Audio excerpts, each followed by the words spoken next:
Hello and welcome to this lecture on the Chinese immigrant experience from 1848 to 1904.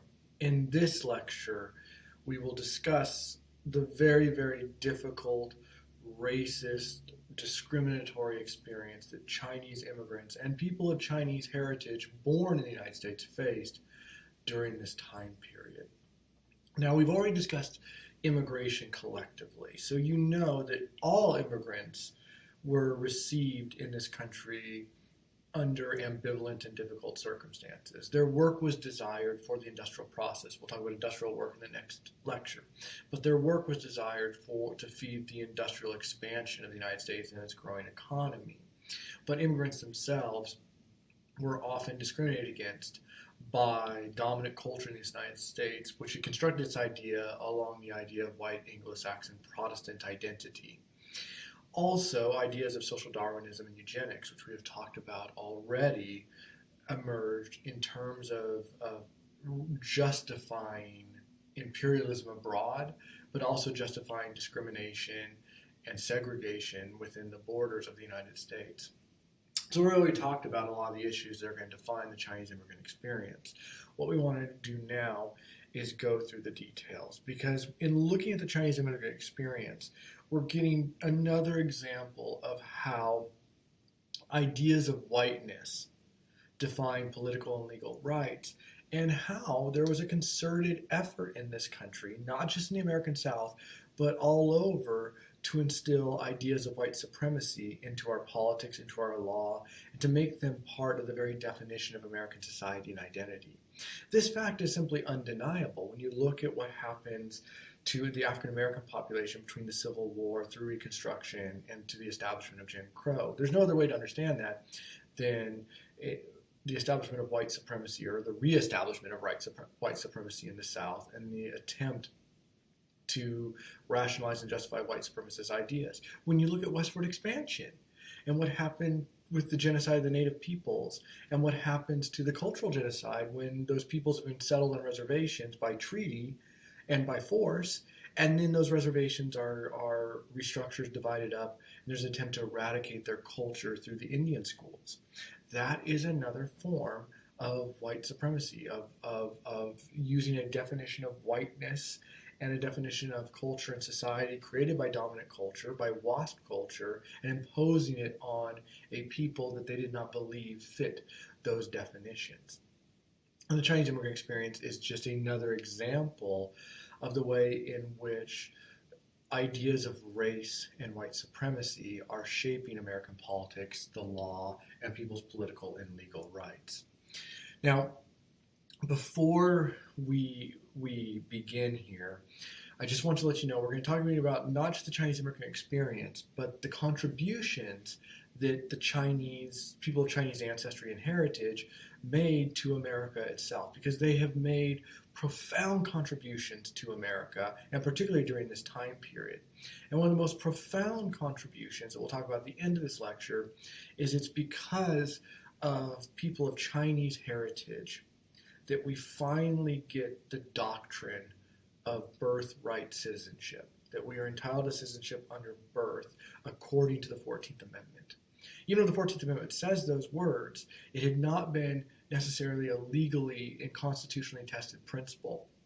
And it was the Chinese immigrant and the Chinese heritage community in the United States that fully forced the courts to recognize those rights. And this was done very famously in 1898 in a case involving a gentleman named Wong Kim Ark.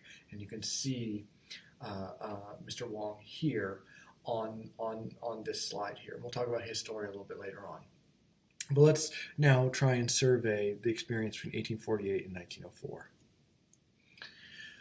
So, one of the things you have to understand is there was virtually no Chinese population in the borders of the United States prior to the 1850s.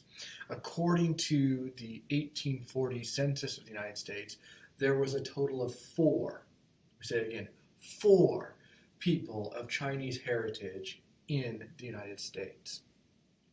Traditionally, the Chinese did not move abroad.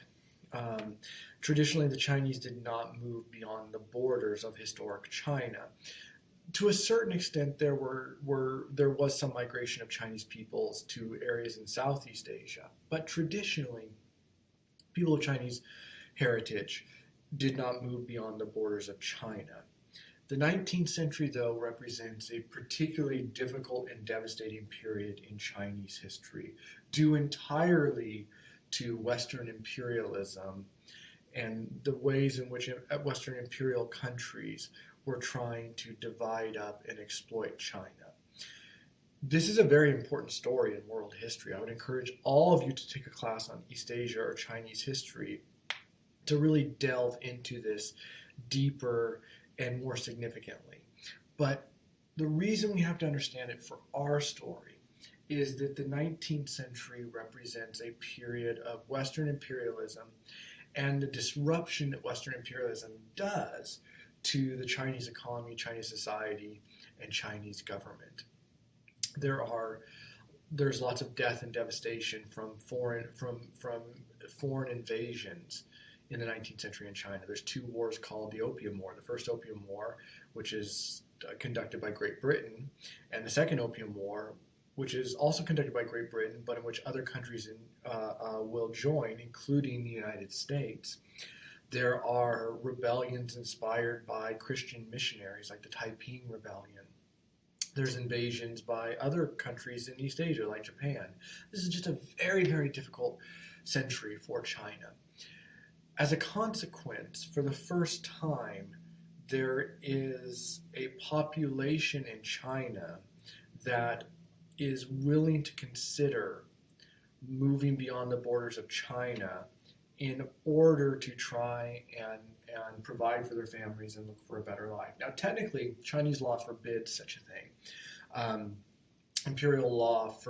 Chinese imperial law forbids the Chinese from moving abroad, but the reality is that Chinese emperors, particularly by the mid-19th century, have virtually no control over the country that they govern, and they have no control over certain areas that have been conceded to Western powers. So, in effect, there's not much preventing the Chinese from moving abroad, and the conditions are such that many Chinese are willing to look outside their borders to support themselves and their families and for opportunities. Now, this difficult 19th century corresponds to American westward expansion and the desire for America to develop the lands of the West. And in particular, what the United States government is looking to do is develop the mining potential in the West, the gold and the silver mines, and they are looking to develop transcontinental railroads in the West. Both of those things require a tremendous amount of labor. In 1848, a government official named Aaron Palmer will recommend to the sitting president at the time, James K. Polk, that the United States government actively recruit Chinese labor to develop the West, to develop its industries. And the reasoning that Aaron Palmer provides is very, very racist, that they are people suited for this kind of work. It is an incredibly racist rationale for why Aaron Palmer recommends this to James K. Polk. This then becomes American policy from 1848 on, is to encourage Chinese labor. And Chinese immigrants will come into the United States in the 1850s. We know, according to the census of 1850, that there are about 4,000 Chinese. And by the 1852, there's about 24,000 immigrants in the West. These immigrants are primarily concentrated in California. And initially, they worked in the fields of the gold rush. Now, initially, these Chinese immigrants who came over, they weren't the most impoverished of Chinese subjects back in China. They were certainly not wealthy, but they certainly were not impoverished. And when they came over to work in the gold rush fields, they didn't come as laborers. They actually came as entrepreneurs. They owned many of these mines. And many Chinese were successful miners. However, what happened is that the success of the Chinese miners who owned their mines began to cause jealousy and anger within California. And very quickly in the 1850s, anti-Chinese sentiment began to emerge in the population, particularly among Irish immigrants. One of the horrible ironies is that the Irish, who are also discriminated against, are the ones who are, in fact, leading the charge to discriminate against the Chinese in California. So we're seeing immigrant groups and people descended from immigrants pitted against each other in the gold rush fields. That said, there were plenty of non-immigrant American citizens who were discriminated against the Chinese as well. And this discrimination emerges first as verbal prejudice and people refusing to work with or for the Chinese, refusing to sell them supplies and so on and so forth. But it very, very quickly devolves into acts of violence. Violence is the tool of white supremacy and the racial hierarchy in the 19th century, as we have already learned in our previous units. And so this violence is used to try and drive them out of the gold fields, and it is very, very successful. In 1852, John Bigler, a member of the Democratic Party, is elected governor of California on an anti-Chinese platform. And he basically is elected by arguing that he will stop Chinese immigration into California, that he will close up the California borders. He also proposes a tax on all Chinese to try and tax them out of the state, to make the tax burden so horrific that they leave. Now, he is elected governor of California on this anti-Chinese platform, but he's not able to enact any of what he wants to do. This Chinese tax he can't enact, and he can't bar them from coming into the country itself. And the reason he can't bar them from coming into the country is state governors don't have power over immigration policy. The federal government does. And the federal government is very interested in continuing to use Chinese labor to develop the resources, economy, and infrastructure of the West. But the significance of Bigler, I think, and what I want you to pay attention to, is that Bigler demonstrated that demonizing and villainizing Chinese immigrants and people of Chinese heritage could be politically valuable, that you could gain political points, you could win office by exploiting hate and by demonizing people of Chinese heritage. That's very, very important for you to understand, because this will be something that subsequent politicians, both in the West, at the state and local level, but also among the federal government as a whole, will find politically useful for their own political interests and their own political gain, demonizing Chinese immigrants and people of Chinese heritage. Now, despite what Bigler wanted during the Civil War, Chinese immigration increased as a way to deal with labor shortages out west. Between 1860 and 1870, some 30,000 Chinese immigrants arrived in the United States. Now, at this point, they're largely coming as laborers. They are forbidden from there are local laws, state and territorial laws, that often restrict what kind of industries they can become involved in. Additionally, by this point, there are contract labor organizations that are going over and basically recruiting Chinese labor and then bringing them over. And they're recruiting from families that are poor and suffering and in which are subject to famine. And so these people don't have money to start businesses. They're coming over just as laborers. And so the Chinese began to become involved in very dangerous, low-paying jobs. Two of the industries that become most noted for are the transcontinental railroads. 4/5 of the labor force out west, around 16,000 people, were Chinese laborers, either Chinese immigrants or people of Chinese heritage who were born in this country. Now, these jobs were incredibly dangerous because building the transcontinental railroads out west involved creating tunnels through the mountains. And tunnel technique and tunnel technology was kind of in its infancy. And so building these tunnels was dangerous because you faced potential cave-ins or mistakes with explosives. The Chinese had experience with explosives because of the long firework tradition back in China, and so that was seen as one reason that they were particularly good at using dynamite. But even still, we know that lots of people of Chinese heritage died building these railroads. And the reason they were desired is because of three factors. One, they were seen as disposable labor. Because of racism, their lives were not valued like the lives of non-Chinese Americans and immigrants. Second, they were seen as cheap labor because you could pay a Chinese laborer less than any other kind of laborer.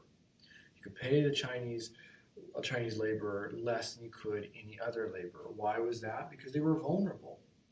They were over here, and many of them did not speak English, especially initially, and they were discriminated against.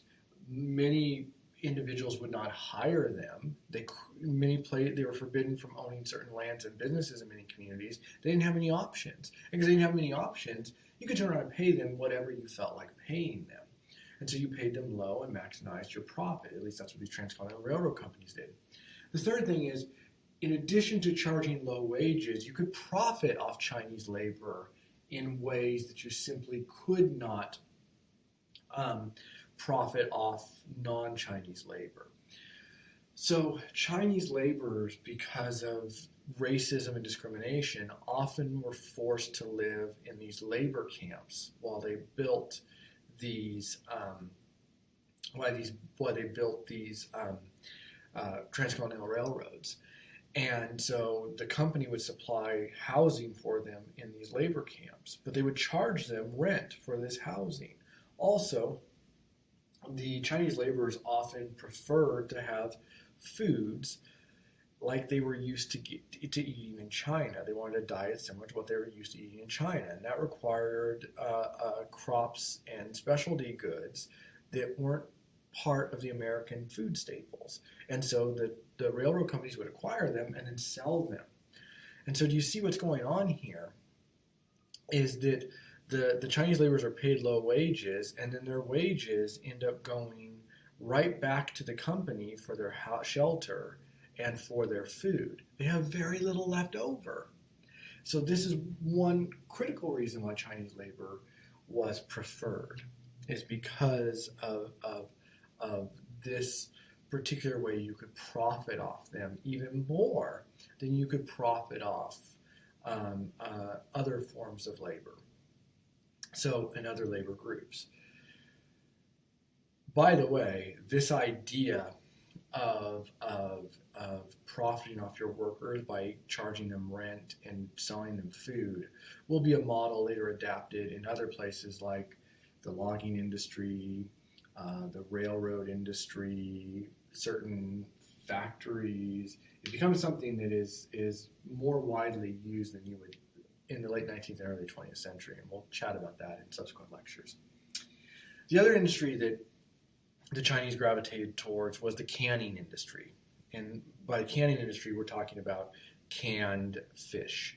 The canned fish and oysters were a big business up and down the Pacific coast, especially in the Pacific Northwest, and especially in places like Washington Territory, because Washington isn't a state until 1889. And so the canning industry was a big area in which the Chinese were initially employed.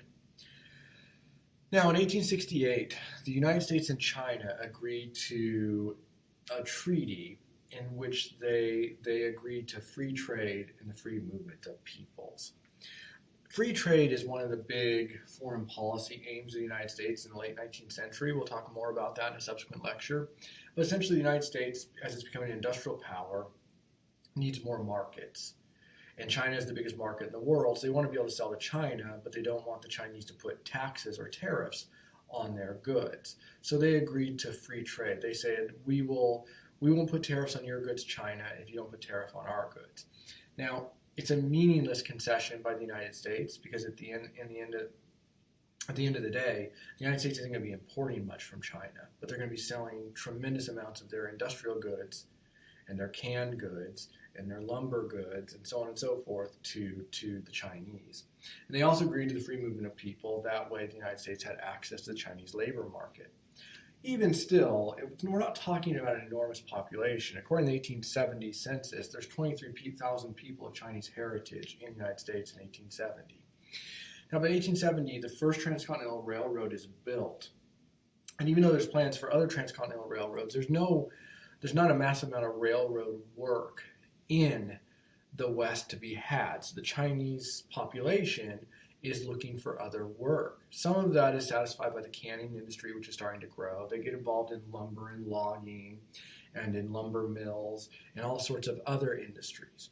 But in the 1870s, business owners and politicians begin to talk about new ways to exploit Chinese labor. And in particular, Eastern factories begin to believe that the solution to their union problems, and we'll talk about unions in the next lecture, but the solution to their union problems and the problem of strikes is to simply import Chinese laborers. In fact, a few Eastern factories in the Northeast will import some Chinese workers, not large, but some. Also, during Reconstruction, some Southern cotton farmers began to consider employing Chinese laborers rather than hiring black workers or engage in the crop lien system or sharecropping.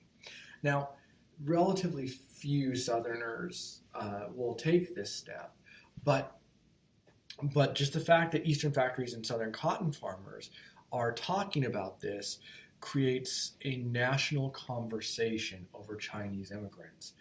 To this point, Chinese immigration as a political issue has been largely relegated to the Western states and Western territories. But now, because literally a few dozen Chinese, people of Chinese heritage or Chinese immigrants are being brought to work in factories or the cotton fields, there is a collective outcry over the quote-unquote Chinese issue in the United States. And you start to see all sorts of racist depictions of the Chinese in newspapers at the time. They are referred to in the press by the very, very racist term, the quote-unquote yellow peril. It's an incredibly racist term. You'll see political cartoons with exceedingly racist, derogatory, insulting, dehumanizing presentations of people of Chinese heritage. And what's happening is that there's a backlash among the quote-unquote white populations in the East over the presence of Chinese immigrants. I just want to make clear, we're talking about a country of, millions of people, and they're having a collective racist outcry over 23,000 immigrants who are recruited to come here and to work here. This reveals the depth of prejudice, discrimination in the United States, as much as what you see going on in the Jim Crow South, as much as what you see going on in the West with Native Americans. 23,000, we're not talking about a large number. Now, what you start to see throughout the West in the 1870s is restrictive laws are being passed targeting the Chinese immigrants and people of Chinese heritage. What do these laws look like? Well, we get covenants that forbid the selling or renting of land, property, or homes or apartments to people of Chinese heritage. What that does is it forces the Chinese to live in very specific parts of towns and cities. These places are known as Chinatowns. Now, later on, people will say, well, the Chinese didn't want to assimilate, quote unquote, that they wanted to be separate from everyone else. And that led to prejudice because they didn't want to assimilate to the new country that had offered them residence and shelter. That's just a load of garbage. There's no other way to say it. Well, there are other ways to say it, but this is a polite lecture, so I'm not going to use more strenuous language. But there are certainly other ways you could say this. This is racist out and out. It wasn't necessarily the Chinese were opposed to assimilation, right? Although, let me be clear here. I'm not saying they should have assimilated. I'm not endorsing assimilation. I'm not endorsing that at all. But even if the Chinese had wanted to assimilate, they were not allowed to live with other American communities, with quote-unquote white communities. They were forced into Chinatowns. They were forced into those situations by racist covenants. There were also restrictive laws called like poll laws that basically said that restricted the use of poles for carrying items when you were walking throughout a city. You might wonder, well, what the heck is that about? Well, one of the businesses the Chinese got involved in, because they were allowed to get involved in, was the laundry business, where they would do people's laundries. And so Chinese laundries became a common feature in towns and cities throughout the West. Well, the Chinese often were too poor to afford horses and carts to collect the laundry.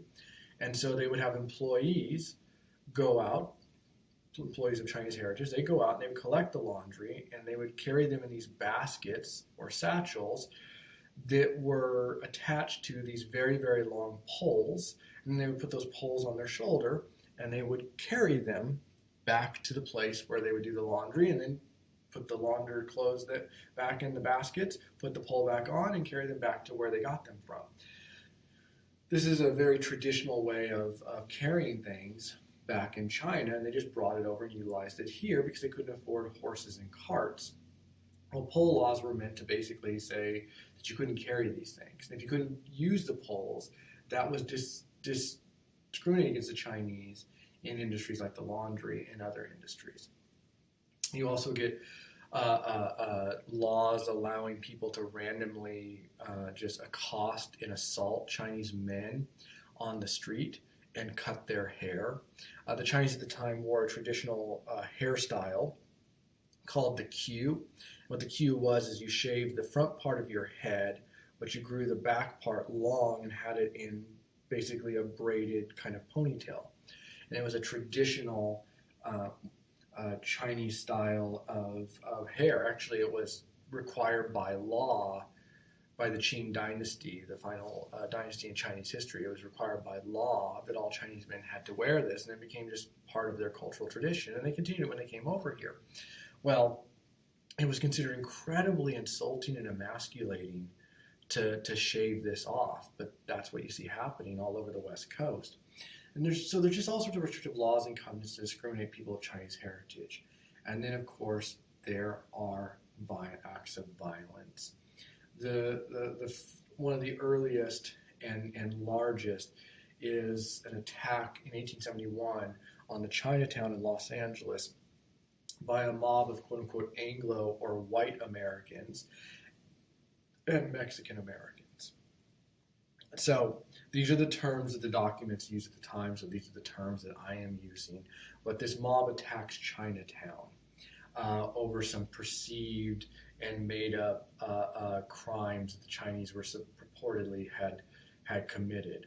Regardless, this results in Chinatown being burned down and people losing their homes, their businesses, their properties. 18 people of Chinese heritage are killed in one of the largest mass lynchings in American history.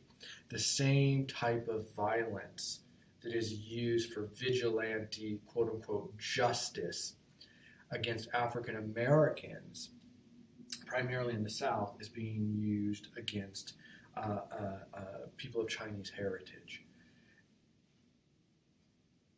Violence, discrimination are becoming part of the Chinese experience. Now, in 1875, Congress passes the Page Act.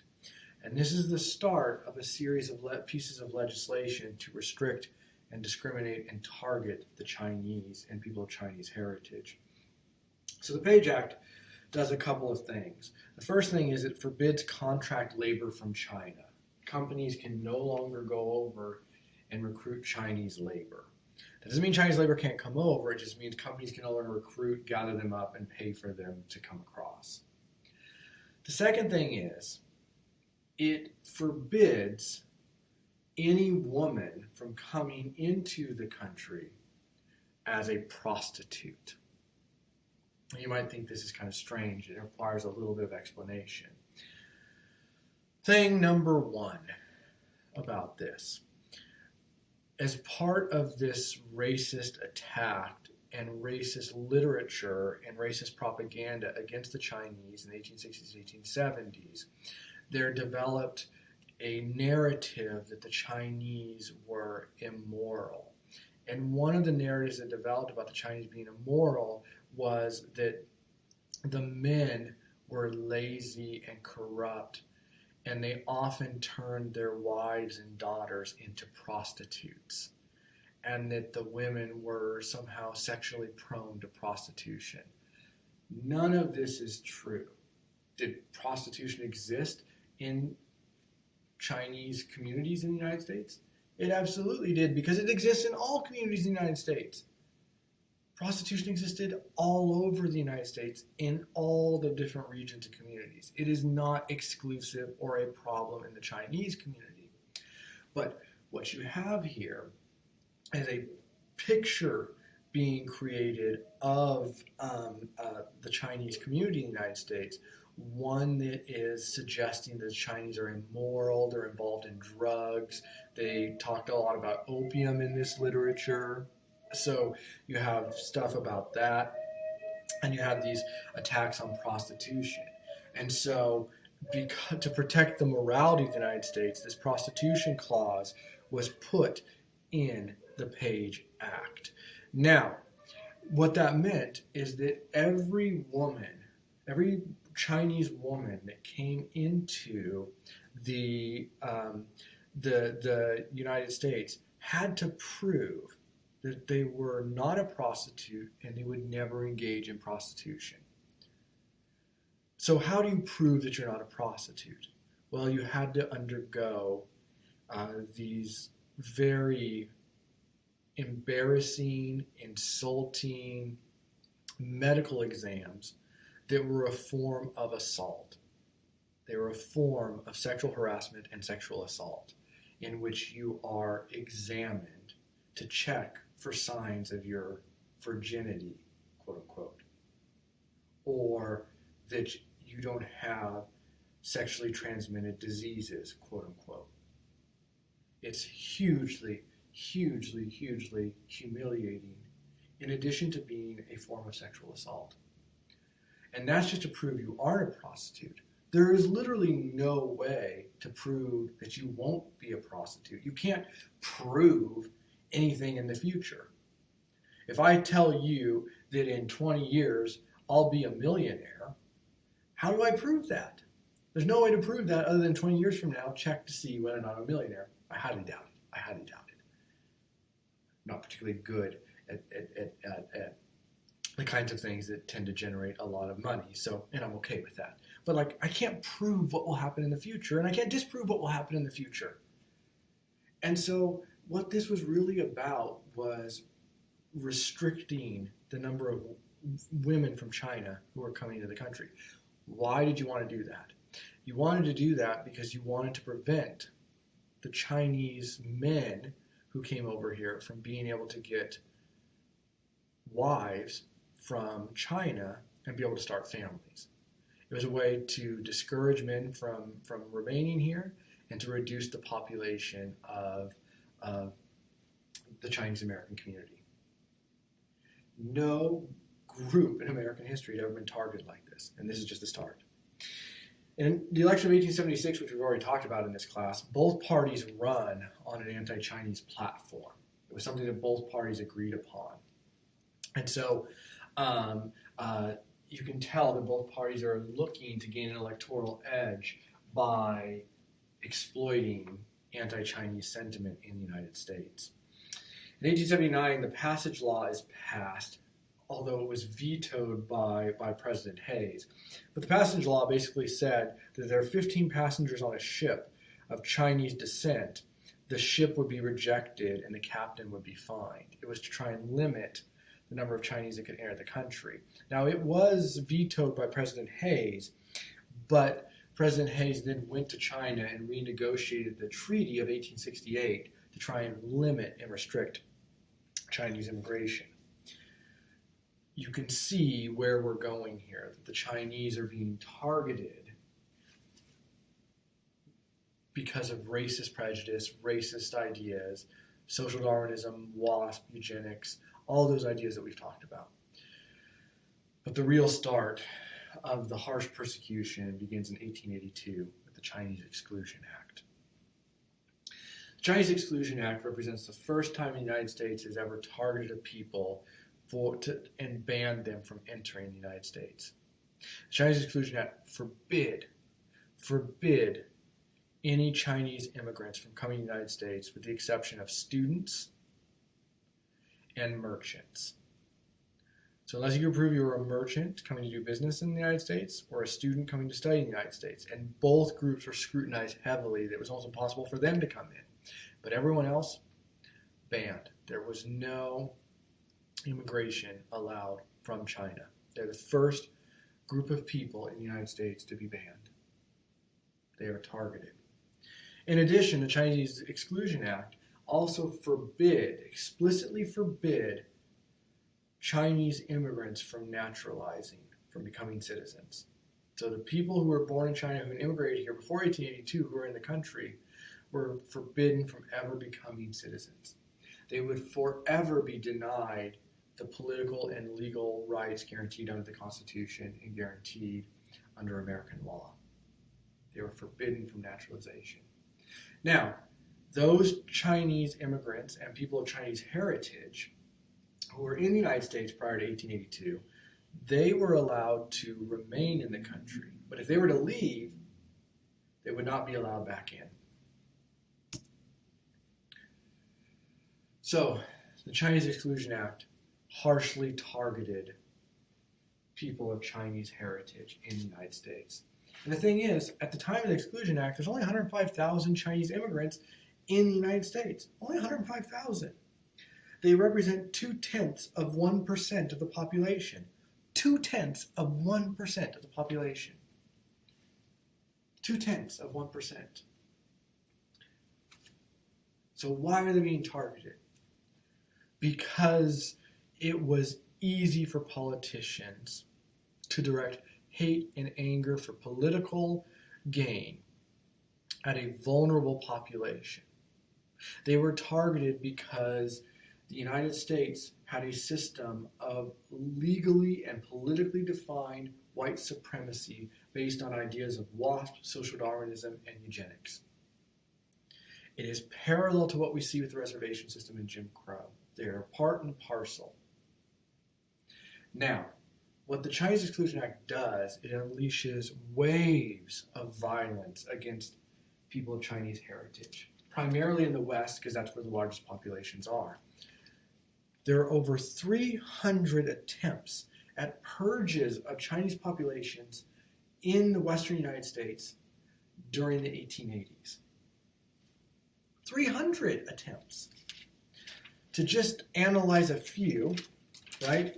In 1885, Eureka, California passes a law forbidding the Chinese to live in Eureka.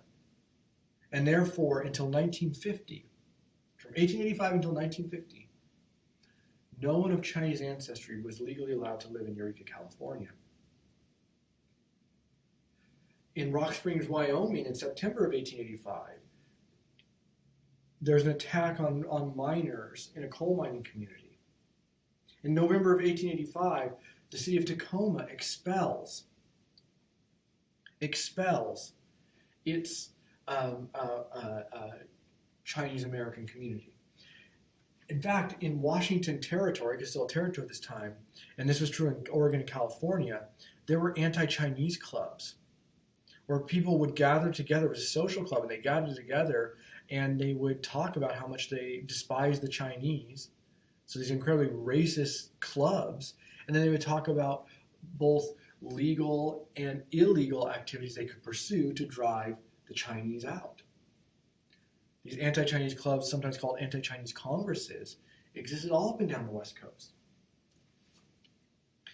There was a tremendous, in February of 1886, in the city of Seattle, there was an attempt to drive the Chinese community out. And vigilantes went and destroyed Chinese homes and buildings and businesses in Chinatown, and forced them to flee to the port where they were awaiting for a ship to take them out of Seattle. And there was, because Washington is still a territory at the time, there was this thing called the Home Guard. And the Home Guard was like the militia. And instead of like targeting these people who were breaking the law by destroying Chinese property and threatening the lives of Chinese Americans, they instead just circled around the Chinese community and guarded them from these rioters, these thugs who were intent on harming and possibly murdering them, and just preventing them from doing further acts of violence while the Chinese American community in Seattle waited for a ship to get on that and to board that ship and then set sail. In 1887, a settler near Lewiston, Idaho, discovered the mutilated corpses of 34 Chinese gold miners whose bodies had been tortured, who had been tortured and killed, and their bodies buried. And everyone knew who did it. 3 men were arrested, but then they were acquitted.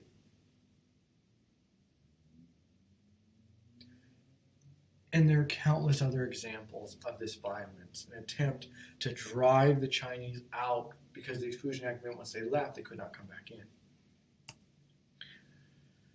There are also a whole series of new discriminatory laws passed at the state and local level targeting the Chinese. Now, the Chinese American community will not passively accept this. They turn to the courts. They turn to the courts and demanded that their lives, their properties, and their rights be respected. Now, these court challenges were met with mixed success. On some of these discriminatory laws that prevented them, like the poll laws and various other laws that targeted them, they did gain some victories in the courts, and some of these laws were thrown out. But on respect of exclusion, the congressional policy, they never were able to get the courts to side with them on that. Now, the original Chinese Exclusion Act only lasted for 10 years. In 1892, it was renewed. The renewal is called the Geary Act. And the Geary Act renews the exclusion and then adds an additional requirement, a photo ID. The Chinese are the people of Chinese heritage are the first people in the United States to be required to carry a photo ID. And this is true for immigrants and people born in the country. They're required to carry a photo ID on them at all times. Photography is a relatively new technology, and they're required. Most people don't have photos of themselves or their families in 1892, and yet the Chinese community, which is about, it's in the several hundred thousands by this point, they are required to carry a photo ID, right? The Chinese community reacted to this by boycotting and protesting. About 103,000 Chinese Americans across the United States refused to get the photo ID. They boycotted. That's about half of the population, we estimate. They challenged the photo ID in the courts, but they lost. In 1902, the exclusion is renewed again. The Geary Act only extended for 10 years. So in 1902, it's renewed again. In 1904, it's made permanent. So from 1882 is the Exclusion Act. 1904, it's made permanent. And this continued to be the law of the United States until 1943, when some Chinese will be allowed in. We'll talk about that later on.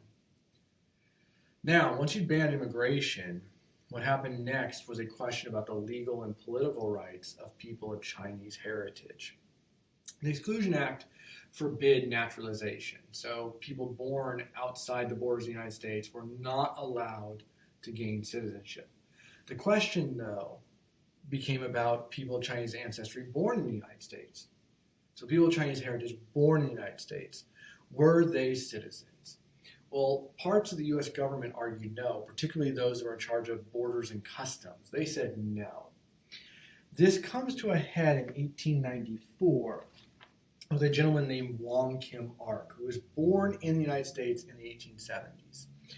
Now, he made his living as a merchant to the Chinese community in the United States. So he traveled to China, gather up Chinese goods, come back to the West Coast, and he would sell those goods, and that's how he made his living.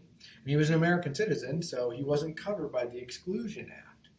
But what the Borders and Customs Agency at the time argued is that no Chinese could ever become an American citizen.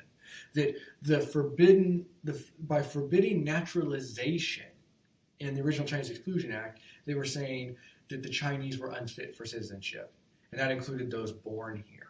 But of course, the 14th Amendment very clearly says if you're born here, you're an American citizen. But remember, it doesn't matter what the Constitution or the law says, it matters how the courts interpret it and the executive branch enforces it. Remember, the 14th Amendment also says that the federal government is responsible for protecting civil rights, and yet the courts argued in the 1870s that no, that was a state issue. So even though the 14th Amendment might guarantee birth citizenship, the question is that guaranteed to people of Chinese ancestry given the Exclusion Act? So Wong Kim Ark is arrested in 1894 when he tries to re-enter the United States. He proves he's a citizenship with his photo ID. It's mandated by the Geary Act, but nonetheless, they arrest him.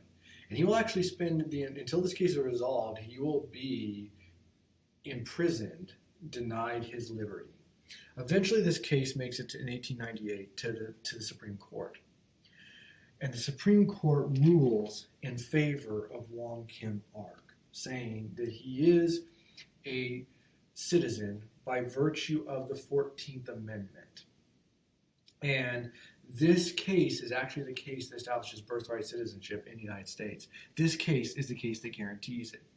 Now, lest you think that the Supreme Court is a bastion for equality and civil rights, remember, this is the same court that 2 years earlier had ruled in favor of segregation with Plessy versus Ferguson.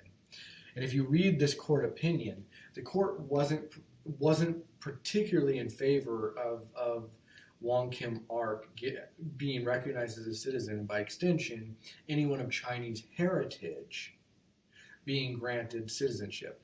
In fact, in the court's opinion, they say that we see no way to deny Wong Kim Ark, nor any person of Chinese ancestry born in the United States, we see no way to deny them citizenship. By the way, I'm not quoting the case here to be clear, I'm paraphrasing it. The court says in its opinion, it didn't see any way to deny them. But surely, the court says, this was an oversight. In other words, what the court says is that Congress should take this issue up, and maybe another constitutional amendment is needed to clarify this. The court clearly didn't think that people of Chinese heritage should be citizens, but they saw no way to deny it given how clear-cut, unambiguous the language of the 14th Amendment is. So even in victory, there was racism in the case. But nonetheless, this is the case that establishes birth citizenship for everyone. Now, the banning of Chinese immigration did not stop businesses and industries from recruiting cheap labor from Asia. It just shifted.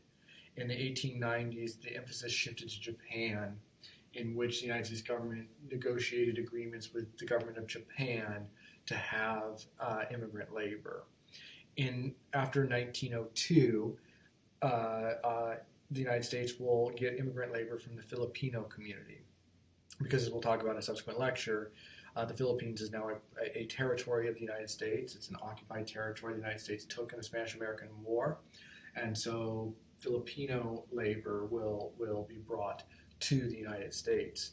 So this does not stop immigration from Asia. It just changes the geographic origins. All right.